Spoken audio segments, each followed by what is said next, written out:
Good morning and welcome to the virtual 10th Australian Space Forum. Please make sure that even though we're streaming through a different platform that you still submit questions through the app. We really want to have you engaged for the day and we can't wait to hear what you've got to say from our speakers and from our panellists and any thoughts or questions you may have.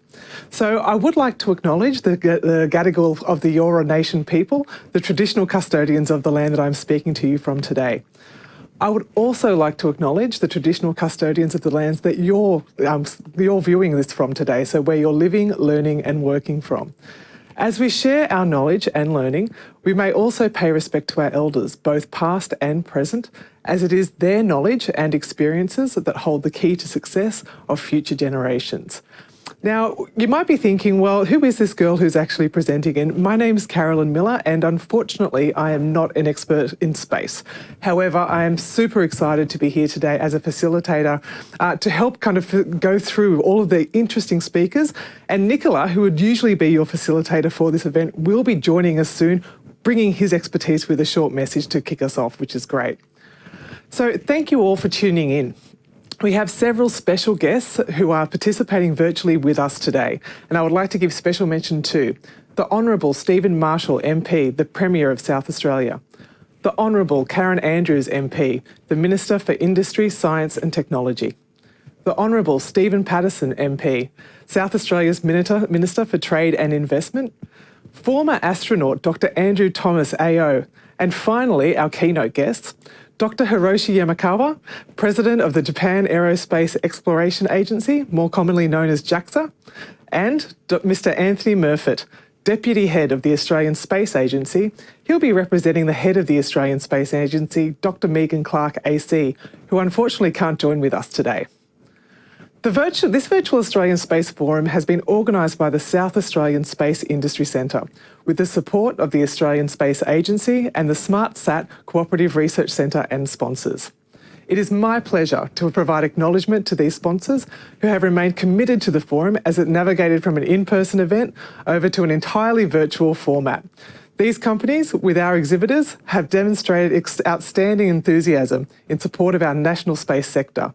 So please join me in thanking our sponsors: the Australian Space Agency, the SmartSat Cooperative Research Centre, the AMDA Foundation, Geoscience Australia, Deloitte, the CSIRO, Sabre Astronautics, Boeing, the University of Adelaide, Airbus Defence and Space, TCL Hoffman, the Department of Defence, Defence Science and Technology Group, Arrow Electronics and Analogue Devices, the Australasian Society of Aerospace Medicine, the Bureau of Meteorology, and finally, the City of Salisbury in South Australia. Whilst a physical exhibition was no longer possible for this event, further information on our sponsors and exhibitors can be found within the Australian Space Forum app, where you can connect with them directly, or the digital program book, which can be downloaded from the South Australian Space Industry Centre's website at sasic.sa.gov.au. It is now my pleasure to welcome the Honourable Stephen Marshall MP, the Premier of South Australia. Carolyn, for that wonderful introduction to the Australian Space Forum 2020.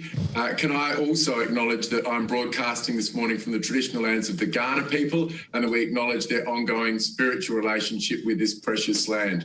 I want to welcome everybody to the 10th Australian Space Forum. I'm very sorry that we couldn't be holding this in person in Adelaide, but I'm very grateful that so many people have been able to join this forum today. So thank you very much. In particular, I would like to acknowledge our very special guests who are on the line.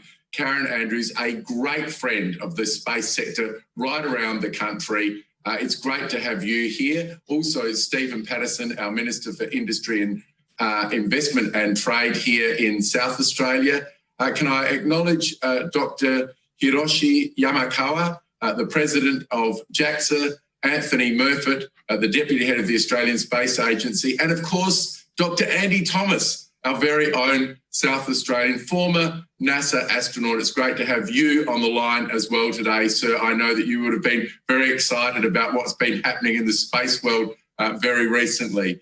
Look, 2020 has been an extraordinarily tough year for the world. and particularly for us here in Australia and South Australia. We started this year with devastating bushfires, and then as soon as we extinguished those, we went straight into the COVID-19. It's been a very, very tough year, but despite all of the hurdles that have been put in our way, space has continued to make giant leaps forward throughout this year. And I want to tell you about a couple of the highlights before I officially launch the program for today. First of all, I've got to say I was absolutely delighted with Southern Launch's great program with Duke Systems and T-Minus Engineering to launch the very first commercial space-capable rocket from Australia. This was done up at the remote Kaniba Aboriginal community, and really what it is doing is making that wonderful contribution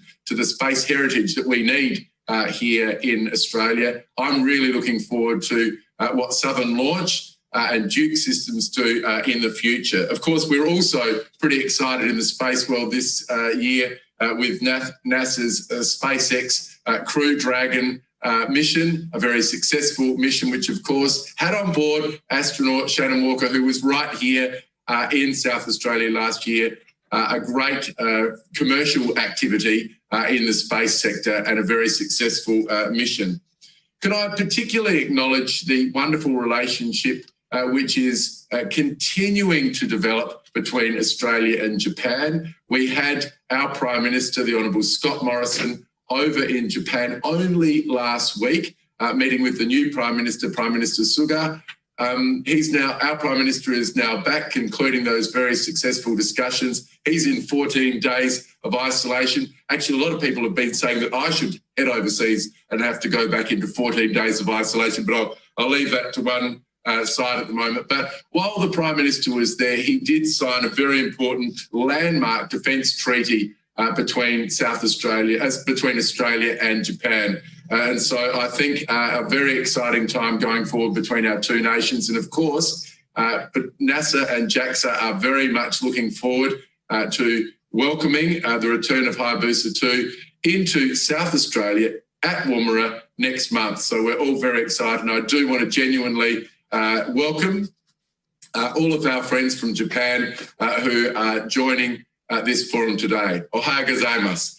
I think there's a lot that's happened this year, but I'm really looking forward to what's going to be happening next year and beyond. One of the things that I get very excited about is the continuing development of the Australian Space Agency and the SmartSat CRC on Lot 14. The ecosystem on Lot 14 is continuing to develop beautifully. And of course, in the first half of next year, we will all get to see the new Space Discovery Centre, a project that we are delivering with Questacon, and Mission Control, a project with Sabre Astronautics, two incredibly important projects for our nation, and they will be delivered in the first half of next year. So lots to look forward to already there. Also, the Venture Catalyst Space program, which is a program to incubate and accelerate startups in the space community. This is being delivered by the University of South Australia. We're very, very grateful for this exciting project. I'm sure you're going to hear a lot about the companies who are involved in this project over the course of this program today, but more importantly at future forums. I would also like to acknowledge the great work of the Innovation and Collaboration Centre at the University of South Australia. And last week they hosted the Act in Space Challenge. And as we know, the Australian Challenge won this international challenge last year. And now we have selected our competitor. I think they're called the Doers. That's great. And they'll be representing South Australia and Australia in that program. We wish them all the very best.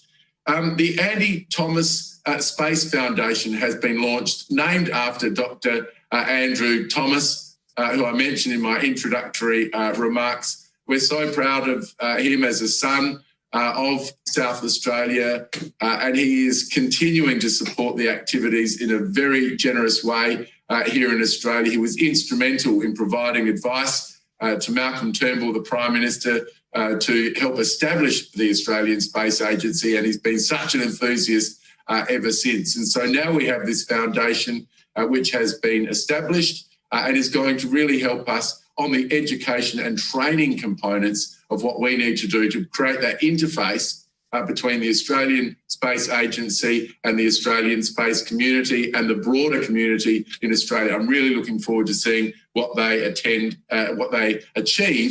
in the very near future.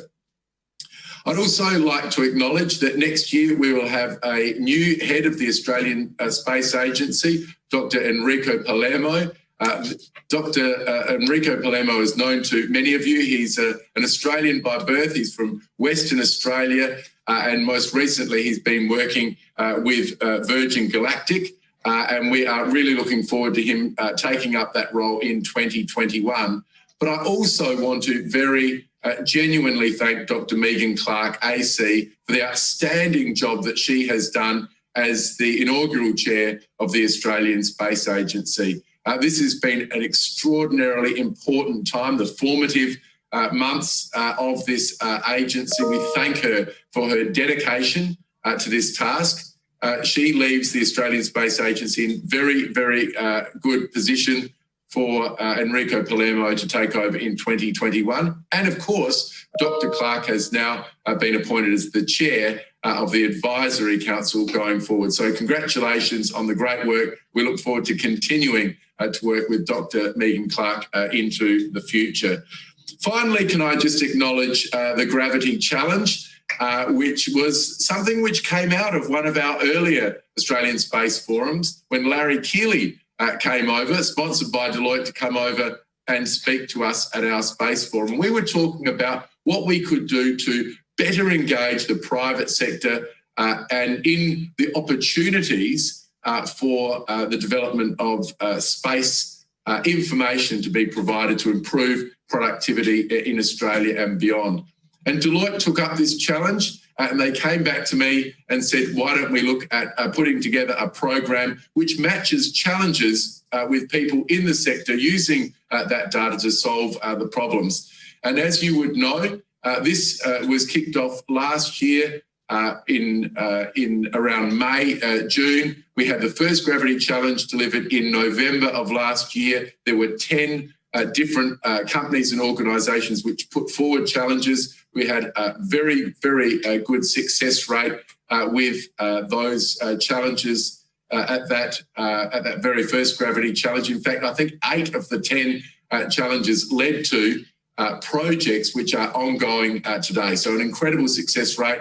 And so we thought we would kick off again with Gravity Challenge 02. I'm very grateful to Byron Reeson and Jason Bender and the entire team at Deloitte here in Adelaide and the global Deloitte team for linking us up with Amazon Web Services and all of the fabulous sponsors of this program.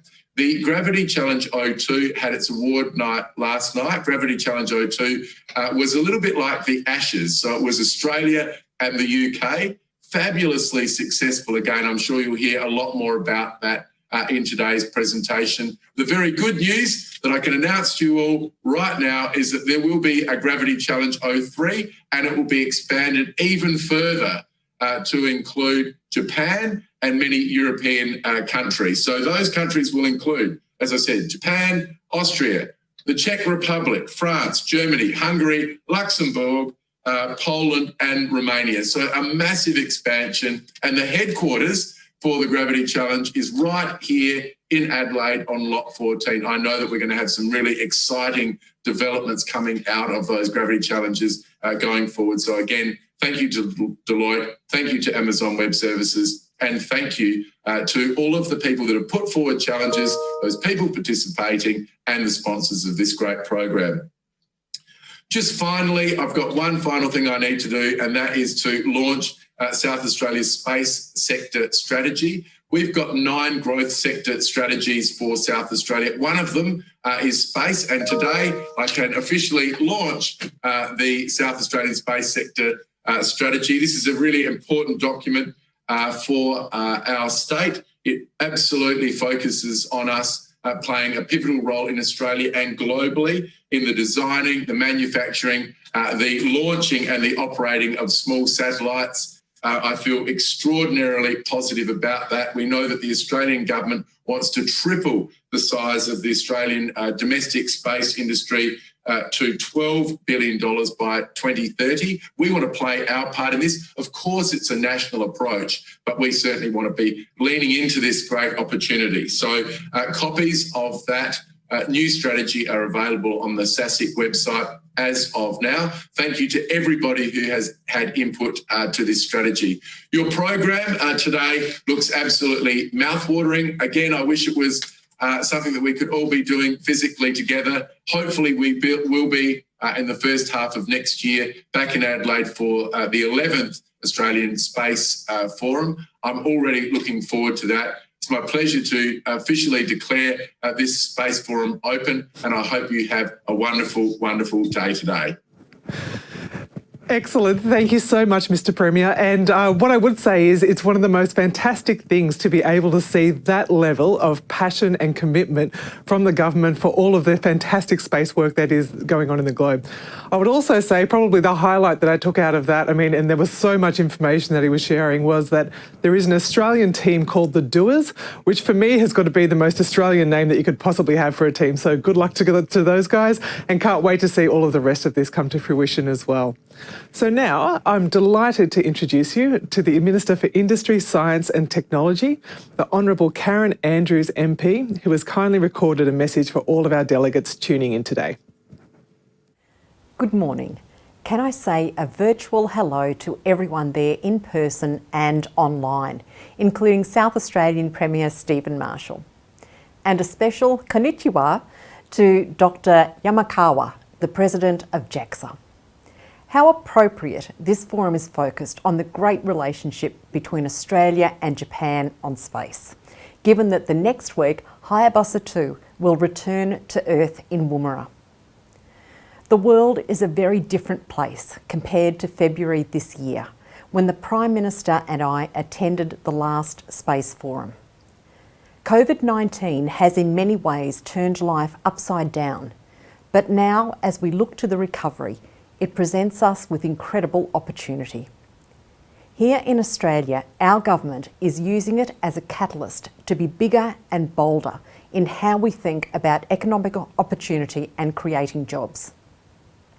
Last month, I launched the Modern Manufacturing Strategy, a $1.5 billion investment over the next 4 years to make Australian manufacturers more competitive, resilient, and able to scale up to take on the world. Now, before you think I have the wrong script, I bring up our manufacturing strategy because of the crucial role space will play in it. Our strategy will see our government invest in 6 national manufacturing priorities, one of which is space. We all know that space is about so much more than launch. It improves life on Earth and creates opportunities in a range of areas, including manufacturing. This strategy is an acknowledgement of the huge manufacturing opportunities that your sector provides right along the supply chain, from manufacturing to robotics, engineering, and resources. It's an exciting opportunity for space to further embed itself in the mainstream of our economic thinking and to create jobs. It's central to us meeting the very ambitious goal our government has set to triple the size of the space sector to $12 billion and add up to another 20,000 jobs by 2030. We're making great progress. In the just over 2 years since we established the Australian Space Agency, a strong capital pipeline of civil space activity has been identified, including planned investment of over $2 billion in capital projects and at least 90 projects underway across the nation. A significant proportion of this pipeline is inbound investment from industry, private foundations and international space agencies. This shows us we are building momentum across the country. And I finish with some big news around the Space Agency, which no doubt many of you will have seen and heard. I have appointed Enrico Palermo as the next head of the agency. Enrico is coming home to Australia having most recently been Virgin Galactic's Chief Operating Officer.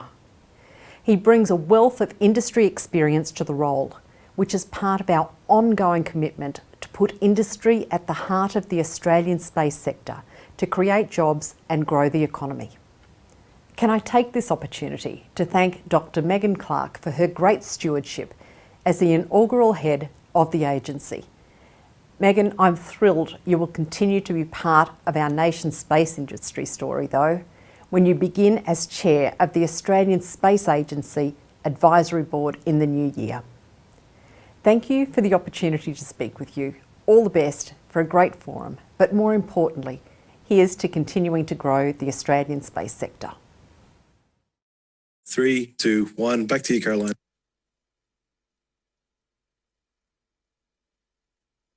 Australia's space sector. With strong roots in government, his focus has been to support space industry growth and increase international research and development collaborations. Having started the Space Forum series in 2016 with just 80 participants, he has played an enormous part in raising the international profile of the event and growing it to the well over 1,000 participants registered for this event today. So hello everyone out there, that's an amazing registration. Please join me in welcoming Adjunct Professor Nicola Sasanelli, AM, Senior Advisor of the South Australian Space Industry Centre, Director of Communication and Outreach at the SmartSAC CRC, and inaugural CEO of the Andy Thomas Space Foundation. Good morning all. It is really amazing to see you all through an unusual Australian Space Forum in a webinar form. But considering the international situation, we are very lucky to have the resource available to us and to be able to go ahead with it. I'll be online. The Space Forum is in the last 5 years has shaped Australian space ecosystem, contributing to the development of new private companies, new startup that have become scale-up, the defense company that have become and expand their work in the space area. At the same time, many national universities have started to consider training course and develop new research projects in the space area, as well as to establish of new research organization. I remember the first Space Forum in April 2016 with 80 attendees, mainly curious about space and the IC in Adelaide. But everyone shared the same view of working hard to ensure the space sector become a priority area for our country and play a prominent role in the international arena. During this year, of 10th edition of the Australian Space Forum, many organizations have been established, all of which have contributed to the development of capability and expertise to support the growth of the space industry in Australia. Let's start in 2016. The South Australian government established a dedicated office, the South Australian Space Industry Centre, to advocate the industry and research organization in attractive talent and international companies in South Australia. In 2016, SASIC published the first space strategy and capability directory in Australia. And as a consequence of their work, up to date, South Australia has more than 80 organizations with about 1,500 direct employees that attracted in these 5 years about 100 million Australian dollars in VC and project in South Australia. It is important to acknowledge the crucial role of our Premier, Honourable Steve Marshall, and his predecessor, Jay Weatherall, and as well as the Defence SA team with the CEO, Richard Price, and his predecessor, Andy Kew.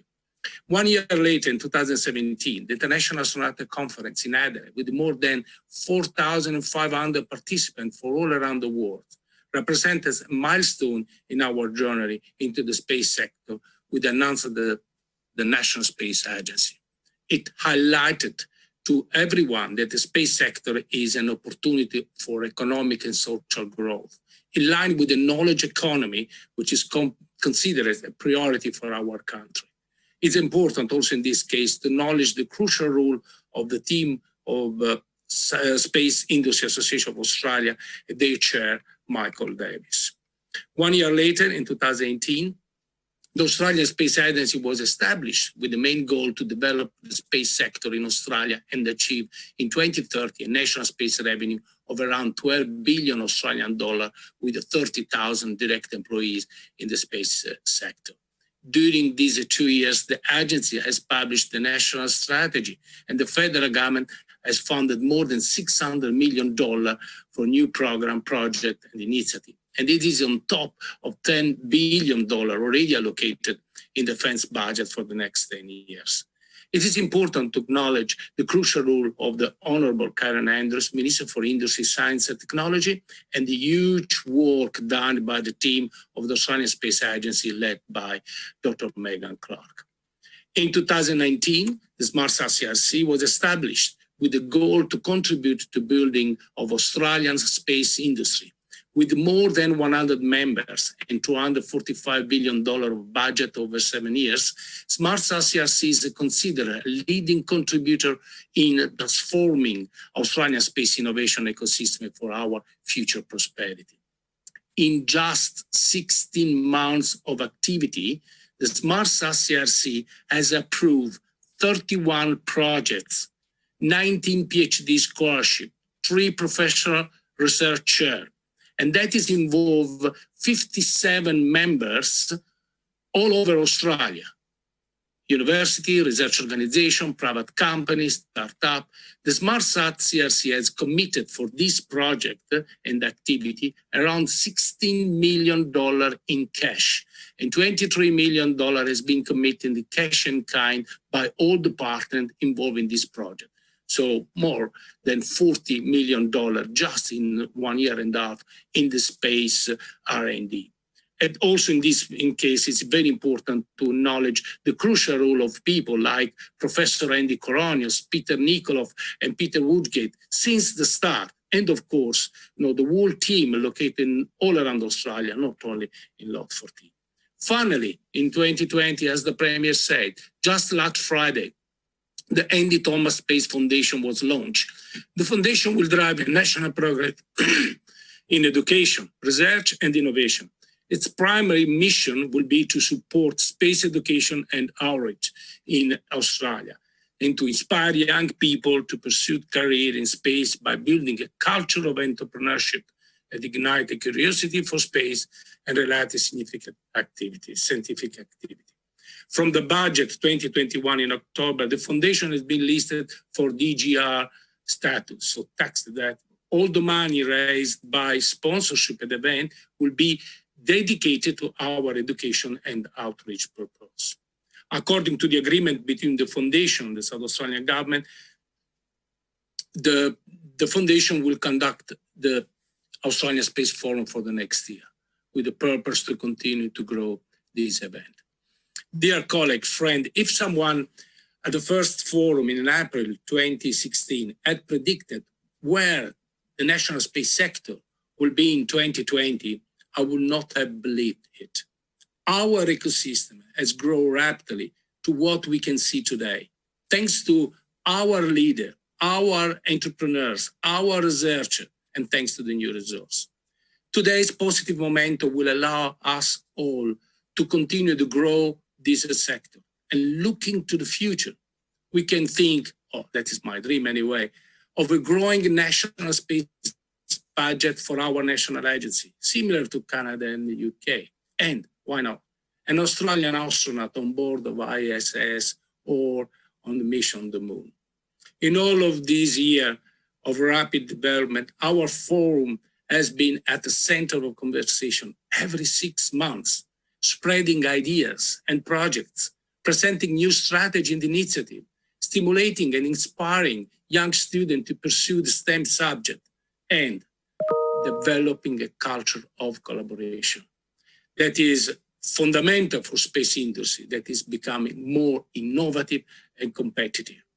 From my team, sincere thanks to all of you, participants, sponsors, colleagues, and virtual exhibition who have contributed to success of this event during the last 5 years, and a big thanks to the Defence SA team led by Richard Price, and in particular to Miss Nikki Salerno, who is professionally passionate and enthusiastic, has contributed to the exponential growth of this forum, which today bring about 1,200 participants together. Thanks to stay here with us and have a great day. Thank you so much, Nicola. That is, it's wonderful to hear from you. And I mean, your experience and commitment to the space industry is really inspiring. So I'm so thankful to be a part of this event, and it is absolutely massive what it's grown to. So congratulations. Thanks for speaking with us.